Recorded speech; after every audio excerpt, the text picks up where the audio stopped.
Hey everyone, welcome to another movie review on my channel. Today I'm going to be reviewing Streets of Rage, the 5th animated feature from a great Plotagon filmmaker, Sammy Knight. This movie is based on the 1991 video game of the same name by Sega.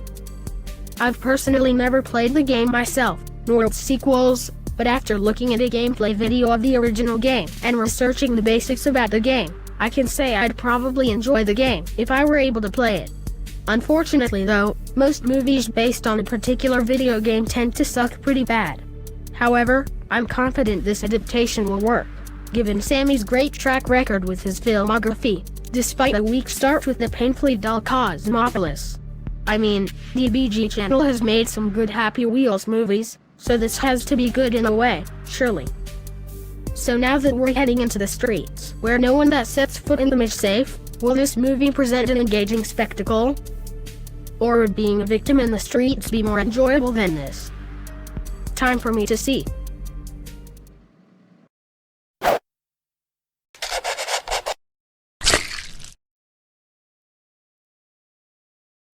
The plot follows the same premise as the original video game, and it goes as follows. Wood Oak City, a once peaceful and prosperous city, has fallen into the hands of a crime syndicate led by a man known only as Mr. X. The syndicate has completely absorbed the city's government and even has the city's police force in their pocket. Crime has significantly risen, and no one is safe no matter where they are. 3 police officers that go by the names of Axel Stone, Adam Hunter and Blaze Fielding eventually decide to take matters into their own hands and resign from the force, taking to the streets as vigilantes to stop the syndicate. Some video game movies can sometimes struggle to tell a simple and cohesive narrative while being respectful to the original source material. Thankfully, this is not one of them.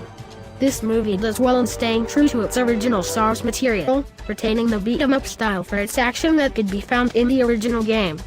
Granted, we don't get to see as much of the city as we do in the original game, but if that were the case, this movie would probably be too long, and the pacing would seem inconsistent compared to that of the original games. The movie still covers enough to stay faithful to the game, while still driving its narrative in the right direction.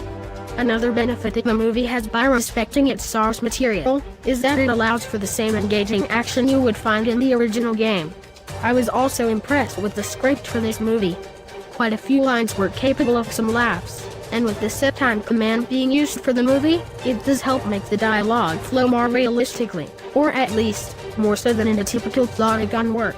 This movie also has good pacing.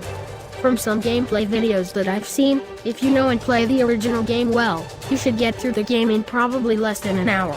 This movie is longer than that, but at a running time of 74 minutes, it doesn't feel like an overly stretched out adaptation of its source material.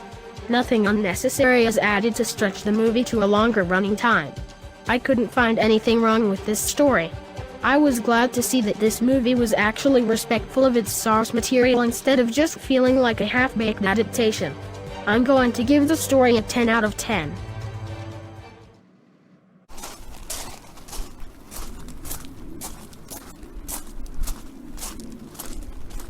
After seeing how visually great Sammy's previous movie, Dead Trigger 2, was, I had some high expectations for the visuals in Streets of Rage. And my expectations were definitely met here. Given that the original game had a lot of action, this movie would have had to be able to replicate those moments, while also actually looking good, and it managed to do well in that regard. This results in some character animation that is above the typical Plotagon standard, like, more expressive than you'd find in a regular Plotagon video or movie. The usage of green screening, for the most part, is also an improvement over Sammy's last movies that used green screening. The camera work for a Plotagon movie is very well done, and the character designs look nice. The animation is at its best when the action scenes commence. This is where the character animation gets very expressive for a Plotagon movie. The animation techniques used to create these movements are very effective and well done. Unfortunately, like with Dead Trigger 2, there are a few somewhat iffy looking shots due to the editing sometimes looking a little bit unrefined. Sometimes there are some noticeable size changes in the characters as well. Also, at around the 40-minute mark, the sound actually goes really quiet for about less than a minute. That can get really distracting unless you turn your volume up. But you'd have to turn it up to full blast in order to hear anything. and you'd have to turn it down quick when the volume is restored. Aside from the volume change, nothing here is too distracting, and I wouldn't say it's quite enough to deduct points from the animation, but those moments are there. This does not affect the animation quality much. I'm still willing to say that this is some excellent Plotagon animation. What I have seen here visually is enough for a 10 out of 10.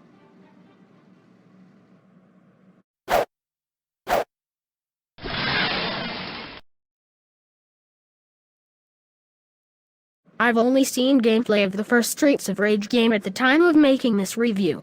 The game was one of those 90s beat-em-up video games, so you wouldn't really expect something like, well, cutscenes like the ones you'd find in video games nowadays, or lots of character dialogue. With that said, I was hoping for some great depictions of these characters I've come to know in the game. And I was actually surprised at how much I enjoyed this cast. In fact, I actually thought the characters were amazing. And yeah, I'm sure the characters did eventually get some personalities during the later installments of the Streets of Rage game series, but again, I've only seen gameplay of the first game, so I'm coming in here with fairly fresh eyes. Let's start with the main three, in case you don't know the games. There's Adam Hunter, a 23-year-old accomplished boxer who does bonsai as a hobby. Then you've got Axel Stone, a 22-year-old skilled martial artist with a masculine figure who plays video games as a hobby. Finally, there's Blaze Fielding, a 21-year-old expert at judo who does lambada as a hobby. In the movie, Adam Hunter is shrewd and has a bit of a temper, while Axel Stone is the glue that keeps the team together, and Blaze Fielding is more like the brains of the team rather than the toughest fighter. These personalities, in my opinion, make a great team of protagonists. As well as good personalities, the characters have plenty of development to give them lots of depth, while still being grounded in order to not be depicted like astoundingly perfect people. The way they act can also sometimes get a few laughs too. As for the characters outside of Adam, Axel and Blaze, there's Chief Barnett, the chief of Woodrow City Police Department. Although it seems like he doubts the abilities of the main trio, which he probably does, he's also protective over them because, well, at the beginning of the movie the trio was only allowed to do basic work like parking duty. He's a very respectable person and was sometimes pretty funny. There's not really much to say about Mayor Jackson, however, other than, well, he's the mayor of Woodrow City. He dies pretty early in the movie before we get to know a lot about him. But he does at least serve some purpose to the movie.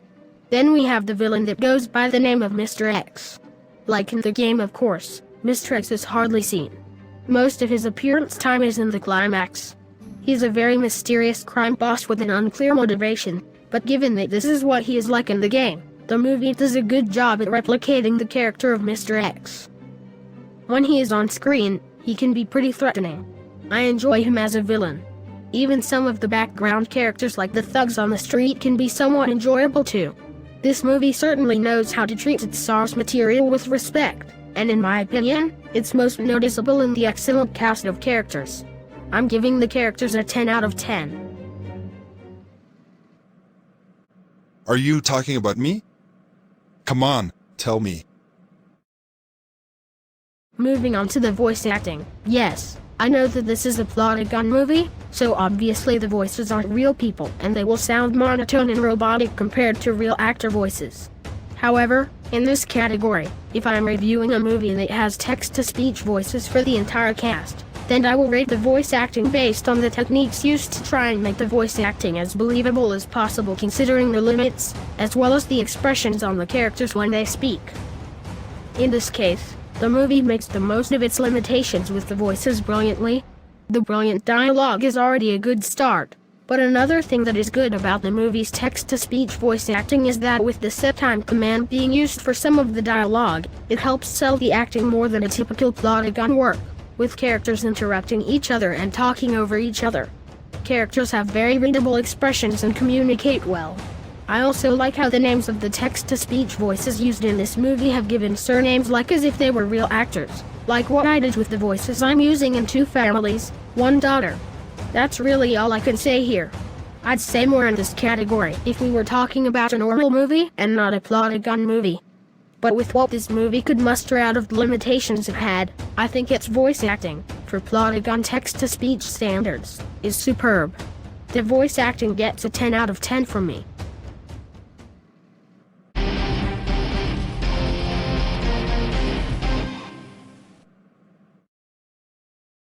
The music score for this movie featured compositions by Dan Lebowitz and Hector Romero.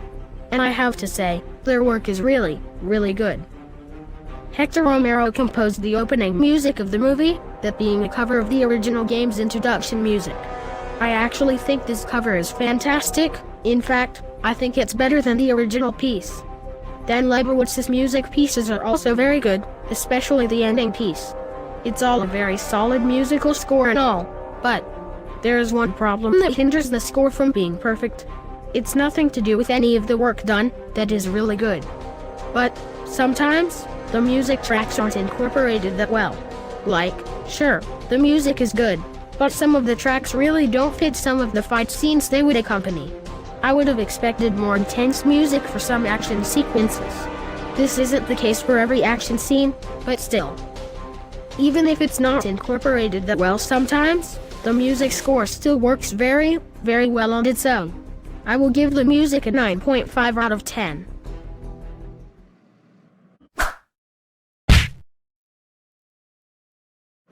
At first, I didn't think this would reach the same quality level as Dead Trigger 2. But I was so wrong about that, after watching this. Sammy Knight's adaptation of Streets of Rage is an engaging, fun, well-paced and respectful adaptation of its source material, successfully elevating the original game to a feature-length movie in a near-perfect way. It greatly shines in every category, from the well-written and highly engaging story, to the brilliant Plotagon voice acting, to the very well-crafted animation, to the great dialogue, to the highly enjoyable characters, and to the solid music score. I personally think that this is the best animated feature ever created with Plotagon. At least until Happy Wheels 3 comes out. But yeah. As for recommendations, I'd say this is a must-watch for all my subscribers, and people who are very keen on the Streets of Rage game series. This exceeded my expectations and I'm glad that it knew what it was doing as an adaptation. Shame it wasn't as well received as Dead Trigger 2 though. But oh well, opinions are opinions. Streets of Rage has gained a total of 49.5 points out of a possible 50, which translates to an overall score of a 9.9 out of 10. Thanks for watching this movie review on my channel. If you enjoyed it, consider leaving a like. And if you're new to my channel and you're keen on my content, I'd appreciate it if you click the subscribe button and turned on bell notifications so you would be notified on when I make another upload. Once again, thanks for watching, and I'll see you in the next video. Subscribe by clicking on my profile picture that has just popped up, and click on this profile picture that has just popped up to subscribe to my amazing friend, DBG channel. And click on these two squares that have popped up to check out my latest video and a random video for a bit of variety. See you in the next video.